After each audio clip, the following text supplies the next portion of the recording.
All right, let's talk now about Unit 9 because when this was supposed to be part of Unit 8, but we got into a very lively discussion of that unit.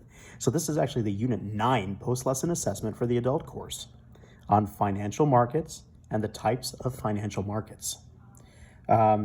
Remember also, we are using a new source for this because the usual source, Dr. Derek, he is Malaysian based and his economic market system is substantially different than the American system. Econ Plus Dahl is a British based economist. The British system is much more similar to what we have here in the United States. So let's get started with this. What is a financial market and what is its purpose? Very simply put, a financial market is any place where buyers and sellers can trade financial assets. It brings together people with money, the lenders, and people who want the money, borrowers. What are the two broad types of financial markets? Well, broadly speaking, there are direct markets. These are your bond or stock markets, where the lenders directly lend their money to companies or governments through stocks and bonds. Then there are also intermediary markets. An intermediary pays a return to the lender and charges an interest rate to the borrower. So basically, the lender gives the money to the intermediary and will be paid a return, and the intermediary then loans the money to the company or the government interest and charges an interest rate from them. The interest rate is typically going to be more than the return that is paid to the lender, and the intermediary pockets the difference as their profit. An example for this is a bank or a pension fund, where they take large sums of retirement money, invest them in the stock market, and then pay annuities when the pensioners reach a pension age. Hedge funds and mutual funds also count as part of the intermediary market as they buy up debts and then they pay a return to the investors who are willing to pay off these debts. Hedge funds, the difference between hedge funds and mutual funds is hedge funds tend to buy riskier debts. It's higher stakes, but higher earnings. Mutual funds have much less regulation and are much less risky in terms of the debt that they take on, but their return on investment is less as well.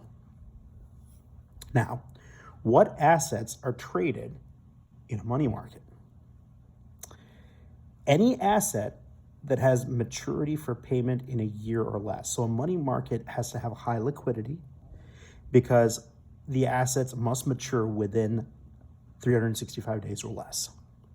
Now, the assets traded in a capital market the maturity of payment is measured in years, and so it's okay for these to be less liquid. There are two types. The primary capital markets are typically the ones that issue brand new shares or bonds that will mature over time. And the secondary capital market deals in buying or selling existing shares and bonds. Now, what's the difference between debt capital and equity capital? Debt capital pays back interest. You have borrowed, the issuer has borrowed your money. The lender really has no share in the issuer's company, and so they will receive their money back with interest. Bonds are a good example of this. Equity capital, on the other hand, means that the lender actually has a stake or a share in the business, and the return on that share is a return on the part of the profit. It's also called the dividend. So debt capital all has to do with the company borrowing your money and then paying you back interest, whereas equity capital means you have bought in part of the company or the business and you are getting back extra money that is part of the profit that the business has generated. Now, what assets are traded in currency markets? Well, there's several types of currency markets. Spot currency markets allow you to buy currency at the current exchange and receive it right now.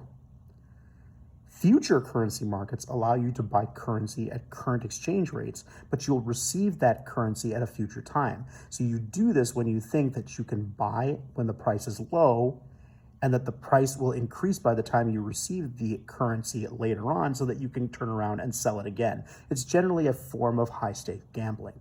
Now, keep in mind that currency doesn't necessarily have to mean dollars and cents.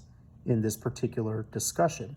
When we talk about spot currency markets or future currency markets, it is any tradable good with intrinsic value. It could be things like gold or silver or palladium. It could be things like wheat and grain. It could be steel. All of these are forms that are traded in the currency market.